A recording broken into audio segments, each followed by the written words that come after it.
আসসালামু আলাইকুম ওরহমতুল্লাহ। দিনী ইসলাম নলেজ চ্যানেলে আপনাদের স্বাগতম। আজ আমি আপনাদের সঙ্গে আলোচনা করব, আজ পবিত্র সম্মানিত শুক্রবার দিনে অথবা রাতে যদি আপনারা নবীর প্রতি এই দুরুদের আমলটি একবার করতে পারেন অথবা এই ইস্তেগফারের দোয়া এবং এই আমলটি যদি করতে পারেন, আপনার জীবনের সমস্ত গুনাহ আল্লাহ পবিত্র জুমার দিনের ওসিলায় মাফ করেই দিবেন, ক্ষমা করে দিবেন।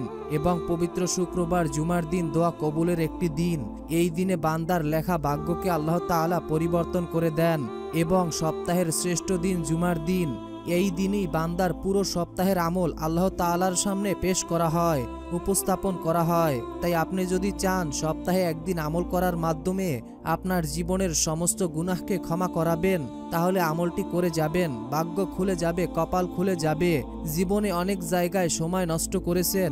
পবিত্র জুমার দিন সপ্তাহের শ্রেষ্ঠ দিন, গরিবের হজের দিন। যদি আপনারা এই আমলটি করতে পারেন, তাহলে আপনারা হজ এবং ওমরা করার সওয়াব পেয়ে যাবেন। আপনি লক্ষ লক্ষ কোটি কোটি টাকা দিয়ে হজ করে আসবেন, কিন্তু সেটা কবুল হবে কিনা তার কোনো গ্যারান্টি নেই। কিন্তু এই নিয়মে যদি আমলটি করতে পারেন, তাহলে আপনারা হজ এবং ওমরাহ করার সওয়াব পেয়ে যাবেন। এবং যে আমল বা যে দোয়া পড়লে বিশ্বনবী হযরত মুহাম্মদ সাল্লাল্লাহু আলাইহি ওয়াসাল্লামের সঙ্গে জান্নাতে যেতে পারবেন, মৃত্যুর পর নবীকে কবরে দেখে আপনি চিনতে পারবেন। আপনার দুনিয়াবি যাবতীয় সব সমস্যা আল্লাহ তাআলা দূর করে দিবেন।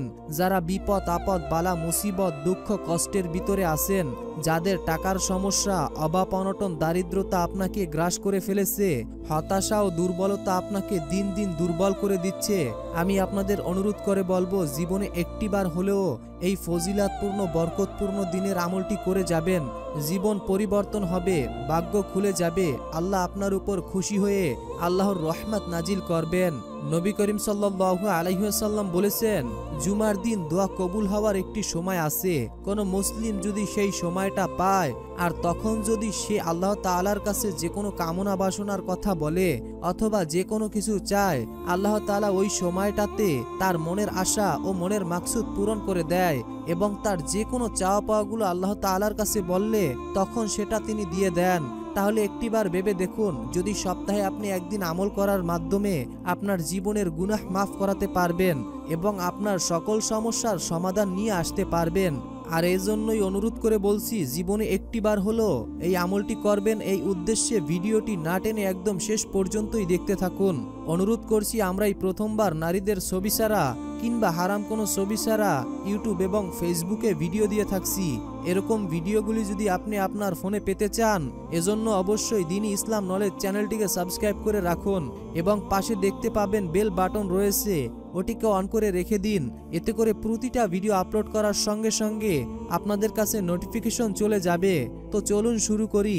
রাসূল সাল্লাল্লাহু আলাইহি ওয়াসাল্লাম বলেছেন, যখন জুমার দিন আসে, ফেরেশতারা মসজিদের দরওয়াজায় দাঁড়িয়ে প্রথম থেকে শেষ পর্যন্ত আগন্তুকদের নাম লিখতে থাকে। কে সবার আগে আসলো এবং কে তারপরে আসলো এবং তারপরে কে আসলো। একের পর এক তারা আগন্তুকদের নাম লিখতে থাকে। প্রথম ব্যক্তি যে মসজিদে প্রবেশ করলো, সে ওই ব্যক্তির মতো সওয়াব অর্জন করলো যে কিনা একটি উট সদকা করলো। অর্থাৎ যে ব্যক্তি সর্বপ্রথম জুমার দিন মসজিদে গেল, সে ওই ব্যক্তির মতো সওয়াব পেল যে একটি উট সদকা করলো। এরপরে দ্বিতীয় নাম্বার যেই ব্যক্তি মসজিদে গেল, সে ব্যক্তি ওই ব্যক্তির মতো সওয়াব পাবে যে একটি গাভী সদকা করলো। অর্থাৎ দ্বিতীয় নাম্বার যেই ব্যক্তি মসজিদে প্রবেশ করবে জুমার দিন, সে ওই ব্যক্তির মতো সওয়াব পাবে যে ব্যক্তি একটি গাভী সদকা করলো। এরপরে তৃতীয় নাম্বার যে ব্যক্তি মসজিদে প্রবেশ করলো জুমার দিন, সে ওই ব্যক্তির মতো সওয়াব অর্জন করলো যে কিনা একটি মুরগি সদকা করলো। অর্থাৎ যে ব্যক্তি তৃতীয় নাম্বারে গেল মসজিদে, সে একটি মুরগি সদকা করার সওয়াব পেয়ে গেল। এরপরে চতুর্থ নাম্বার যে ব্যক্তি মসজিদে প্রবেশ করলো, সে ওই ব্যক্তির মতো সওয়াব পাবে যে কিনা একটি ডিম সদকা করলো। অর্থাৎ যদি আপনি চতুর্থ নাম্বারে মসজিদে প্রবেশ করতে পারেন, একটি ডিম সদকা করলে যতটা সওয়াব হবে ততটা সওয়াব আপনাকে দেওয়া হবে। রাসূল সাল্লাল্লাহু আলাইহি ওয়াসাল্লাম ইরশাদ করেছেন, তোমরা জুমার দিন আমার উপরে বেশি বেশি দুরূদ পাঠ করো, কেননা তোমাদের পাঠকৃত দুরূদ আমার সামনে পেশ করা হয় এবং আমি তোমাদের জন্য ফেরেশতাদের কাছে দোয়া করতে থাকি এবং তোমাদের সকল সমস্যার কথা আমি বলি। শুধু যে তোমাদের পাঠকৃত দুরূদ শরীফ আমার কাছে পেশ করা হয় তেমন নয়, তোমার নাম, তোমার বাবার নাম, তোমার বংশের পরিচয়, তোমার সবকিছু লিখে ফেরেশতারা আমার কাছে পাঠিয়ে দেয় এবং আমি তা দেখে তোমাদের জন্য দোয়া করি। আর তোমরা মনে রেখো, তোমরা কেউ যদি আমার প্রতি একবার দুরূদ পাঠ করো তাহলে আল্লাহ তাআলা তোমার উপরে 10টা রহমত নাজিল করবেন। শুধু 10টা রহমত নাজিল করবেন না, এবং 10টা গুনাহকে কেটে দিবেন শুধু একবার দুরূদ পড়ার কারণে। এবং তোমার দুরূদ পড়ার ওসিলায় আল্লাহ তোমার সমস্ত গুনাহকেও মাফ করে দিতে পারেন। দিনী ভাই এবং বোনেরা, আমাদের জুমার দিন অন্য অন্য আমলের পাশাপাশি নবী করিম হযরত মুহাম্মদ সাল্লাল্লাহু আলাইহি ওয়াসাল্লামের উপরে গুরুত্বের সাথে দুরূদ শরীফ পড়তে হবে। তো আমি আপনাদেরকে আমল এবং নিয়মটি খুব সুন্দরভাবে বলে দিব। ধৈর্য ধরে যারা ভিডিওটি এই পর্যন্ত দেখে আসছেন, কমেন্ট বক্সে 3 বার আমিন লিখে দোয়াতে শরীক থাকুন। জুমার দিন সবচাইতে ফজিলাতপূর্ণ দিন হিসাবে হাদিসে উল্লেখ হয়েছে। নবী করিম হযরত মুহাম্মদ সাল্লাল্লাহু আলাইহি ওয়াসাল্লাম বলেছেন, জুমার দিন এমনই একটি সময় রয়েছে, সেই সময় যদি কেউ আল্লাহ তাআলার কাছে আকুতি মিনতি করে তার মনের সকল সমস্যার কথা বলতে পারে, তার জীবনের সকল সমস্যা আল্লাহ দূর করে দিবেন। শুধু দূর করেই দিবেন না, তার জীবনে যত বালা মুসিবত রয়েছে সমস্ত দূর করার পাশাপাশি তার জীবনে সুখ শান্তি দিয়ে তার পরিবারকে একটি সুখময় জীবন দান করবেন। হযরত আবু হুরায়রা রাদিয়াল্লাহু তাআলা আনহু হতে বর্ণিত, তিনি বলেছেন, রাসূল সাল্লাল্লাহু আলাইহি ওয়াসাল্লাম বলেছেন, জুমার দিন একটি সময় আছে যে সময় কোনো মুমিন বান্দা আল্লাহর কাছে ভালো কিছুর প্রার্থনা করলে অবশ্যই আল্লাহ তাআলা তা দান করেন। মুসলিম ও মুসনাদে আহমদ শরীফের হাদিস। দিনী ভাই এবং বোনেরা, জুমার দিন অত্যন্ত গুরুত্বপূর্ণ ফজিলাতপূর্ণ আমল হলো সূরা কাহাফের তেলাওয়াতের আমল। হযরত আবু সাউদ খুদরি রাদিয়াল্লাহু তাআলা আনহু হতে বর্ণিত, রাসূলুল্লাহ সাল্লাল্লাহু আলাইহি ওয়াসাল্লাম থেকে বর্ণনা করেছেন, যে ব্যক্তি জুমার দিন সূরা কাহাফ পাঠ করবে অথবা তার তেলাওয়াত শুনবে, তার জন্য এক জুমা থেকে পরবর্তী জুমা পর্যন্ত নূর হবে। সুবহানাল্লাহ। অর্থাৎ যদি আপনি সূরা কাহাফ এই জুমার দিনে শুনতে পারেন অথবা তার তেলাওয়াত করতে পারেন, তাহলে আল্লাহ তাআলা এক জুমা থেকে পরবর্তী জুমা পর্যন্ত নূর হয়ে যাবে। হযরত আলী রাদিয়াল্লাহু তাআলা আনহু হতে বর্ণিত, তিনি বর্ণনা করেন, রাসূল সাল্লাল্লাহু আলাইহি ওয়াসাল্লাম বলেছেন, যে ব্যক্তি জুমার দিন সূরা কাহাফের তেলাওয়াত শুনবে এবং তার তেলাওয়াত করবে, সে 8 দিন পর্যন্ত সকল প্রকার ফিতনা থেকে মুক্তি থাকবে। যদি দাজ্জাল বের হয়ে যায় তবে সে দাজ্জালের ফিতনা থেকেও মুক্তি থাকবে। সুবহানাল্লাহ। অর্থাৎ যদি আপনি সূরা কাহাফের তেলাওয়াত করতে পারেন তাহলে অবশ্যই করবেন, আর যদি আপনি সূরা কাহাফের তেলাওয়াত না করতে পারেন তাহলে অবশ্যই আজকে আমি আপনাদেরকে সূরা কাহাফ শোনাবো, সেটি শুনে যাবেন। দেখুন দিনী ভাই এবং বোনেরা, যেখানে নবীজি সাল্লাল্লাহু আলাইহি ওয়াসাল্লাম বলেছেন, যে ব্যক্তি সূরা কাহাফ তেলাওয়াত করবে এবং তার তেলাওয়াত শুনবে, অর্থাৎ যদি আপনি তেলাওয়াত করতে পারেন তাহলে তো অবশ্যই করবেন, আর যদি আপনি তেলাওয়াত না করতে পারেন তাহলে অবশ্যই আপনারা তেলাওয়াত শুনবেন। আপনারা সবাই জানেন যে পবিত্র কোরআন তেলাওয়াত করলে যেমন সওয়াব পাওয়া যায় এবং তার তেলাওয়াত শ্রবণ করলে তেমনই সওয়াব পাওয়া যায়। তাই আপনারা যদি এই তেলাওয়াতটি শুনতে পারেন তাহলে কিন্তু আপনারা 8 দিন পর্যন্ত, অর্থাৎ আজকে শুক্রবার থেকে আগামী শুক্রবার পর্যন্ত আপনি সকল ফিতনা থেকে মুক্তি থাকবেন। মানে বিপদ আপদ বালা মুসিবত দুঃখ কষ্ট এবং পেরেশানি সকল কিছু থেকে আল্লাহ তাআলা আপনাদেরকে হেফাজত করবেন।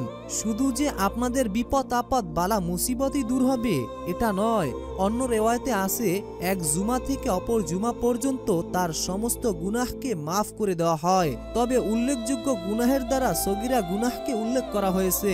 অর্থাৎ দিনী ভাই এবং বোনেরা, আমরা হাঁটতে চলতে সগীরা গুনাহ অনেক বেশি করে থাকি, কারণ আলেম ওলামায়ে কেরামদের ঐক্য হচ্ছে যে কবিরা গুনাহ তওবা ছাড়া মাফ হয় না বা ক্ষমা হয় না।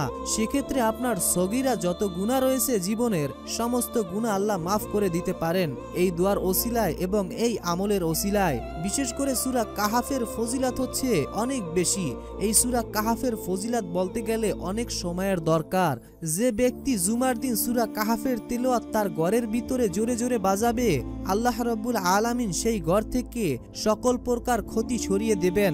জিনের আচর, বদনজর, বিপদ আপদ বালা মুসিবত, কালো জাদু, যত প্রকার ক্ষতিকারক জিনিস রয়েছে, জাদু টোনা সব থেকে আল্লাহ তাআলা হেফাজত করবেন।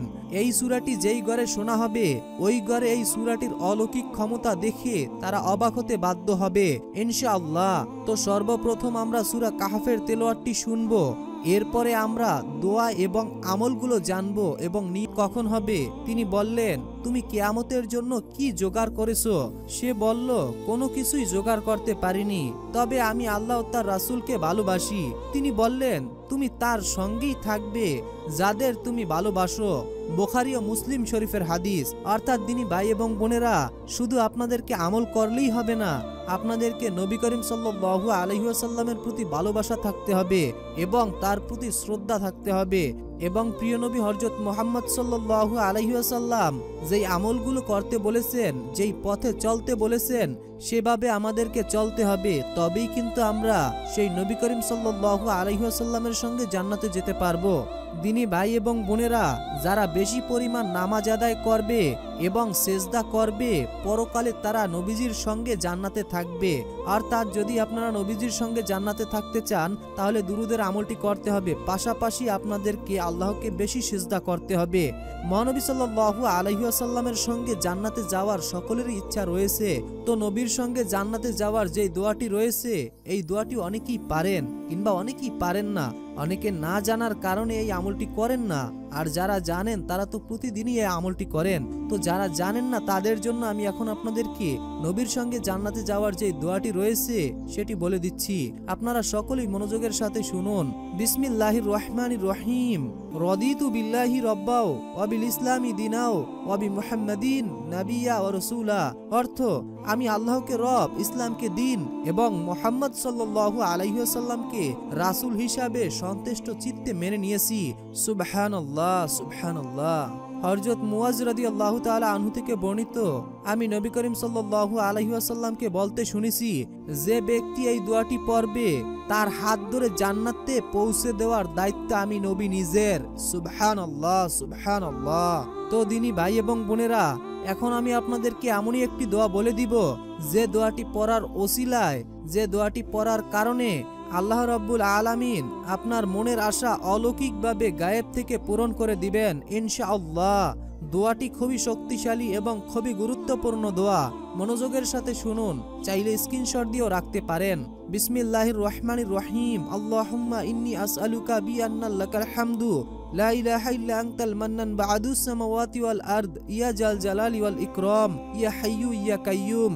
আপনাদের সুবিধার জন্য আরো একবার বলে দিচ্ছি, আল্লাহুম্মা ইন্নী আসআলুকা বিআন্না লাকাল হামদু লা ইলাহা ইল্লা আনতাল মান্নান বা'দুস সামাওয়াতি ওয়াল আরদ ইয়া জাল জালালি ওয়াল ইকরাম ইয়া হাইয়্যু ইয়া কাইয়্যুম। অর্থ, হে আল্লাহ, আমি তোমার কাছে প্রার্থনা করি, তুমি তো সব প্রশংসার মালিক, তুমি ছাড়া কোনো উপাস্য নেই, তুমি দয়াশীল, তুমি আকাশসমূহ ও পৃথিবীর একমাত্র সৃষ্টিকর্তা।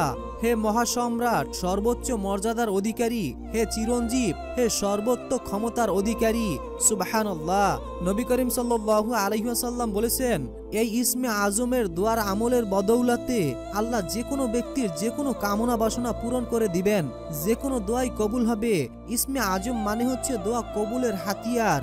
ইসমে আজম দিয়ে যে দোয়া করলে দোয়া কবুল হবেই হবে, এটার গ্যারান্টি এবং ওয়ারেন্টি নবী করিম সাল্লাল্লাহু আলাইহি ওয়াসাল্লাম স্বয়ং দিয়েছেন।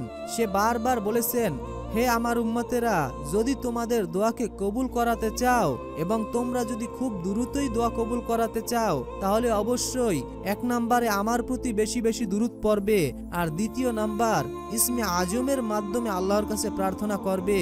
যে দোয়ার মাধ্যমে আল্লাহর কাছে ক্ষমা চাইলে তিনি তা ফিরিয়ে দিতেই জানেন না। তো দিনী ভাই এবং বোনেরা, এখন আমি আপনাদেরকে যেই দোয়াগুলো বলে দিব অবশ্যই মনোযোগের সাথে শুনবেন, কেননা এই দোয়াগুলো আপনারা যদি পড়েন আপনার জীবনের গুনাহ তো আল্লাহ মাফ করবেনই, গুনাহের সাথে সাথে সকল প্রকার বিপদ থেকে হেফাজত করবেন, সকল বালা মুসিবত দূর হয়ে যাবে ইনশাআল্লাহ। বিসমিল্লাহির রহমানির রহিম। রব্বি ইন্নী যালামতু নাফসি ফাগফিরলি, রব্বি ইন্নী যালামতু নাফসি ফাগফিরলি, রব্বানা তাকাব্বাল মিন্না ইন্নাকা আনতাস সামিউল আলিম ওয়া তুব আলাইনা ইন্নাকা আনতাত তাওয়াবুর রহিম। আমি আশা করি আপনারা মনোযোগের সাথে শুনেছেন। তো এখন আমি আপনাদেরকে নিয়মটি বলে দিচ্ছি। সর্বপ্রথম এই আমলটি করার জন্য আপনাদেরকে ওযু করে নিতে হবে। এরপরে সর্বপ্রথম নবীজি সাল্লাল্লাহু আলাইহি ওয়াসাল্লামের উপরে দুরূদ শরীফ পড়ে নিতে হবে মাত্র 21 বার। মনে রাখবেন, আপনারা চাইলে 11 বার অথবা 7 বারও পড়তে পারেন, কিন্তু সবচাইতে ভালো হলো যে আপনারা 21 বার পড়বেন। 21 বার দুরূদ শরীফ পড়ার পর সর্বপ্রথম আপনাদেরকে যেই দোয়াগুলো আমি বলে দিলাম সেই দোয়াগুলো আপনারা 7 বার অথবা 11 বার অথবা 21 বার, তবে সবচেয়ে ভালো হয় আপনারা 21 বার করে পড়বেন, এতে সবচাইতে ভালো হবে। 21 বার করে দোয়াগুলো পড়ার পর এরপরে আবারও শেষে আপনি দোয়াগুলো পড়ার শেষে দুরূদ শরীফ পড়বেন। আপনারা চাইলে 7 বার পড়তে পারেন, 11 বার পড়তে পারেন অথবা 21 বারও পড়তে পারেন। তো আপনাদের যার যার হাতে যেরকম সময় রয়েছে সেই সময় অনুযায়ী আপনারা আমলটি করবেন। এরপরে আপনারা মোনাজাতের মাধ্যমে আল্লাহর কাছে প্রার্থনা করবেন। সর্বপ্রথম মোনাজাতে আপনি আল্লাহর প্রশংসা করবেন এবং মাঝখানে আপনার চাওয়াগুলো আল্লাহর কাছে বলবেন। মোনাজাতের শেষে আল্লাহর প্রশংসা দিয়ে মোনাজাত শেষ করবেন। ইনশাআল্লাহ এভাবে দোয়া করলে আল্লাহ আপনার দোয়া ফিরিয়ে দিবেন না। সমস্ত গুনাহ, অভাব, অনটন ও দারিদ্রতা দূর হবে, পরিবার ও সংসারে সচ্ছলতা আসবে। আল্লাহ রাব্বুল আলামিন আমাদের সকলকে নেক আমল করার তৌফিক দান করুন, গুনাহ থেকে রক্ষা করুন এবং 5 ওয়াক্ত নামাজ আদায় করার তৌফিক দান করুন। আসসালামু আলাইকুম ওয়া রাহমাতুল্লাহ।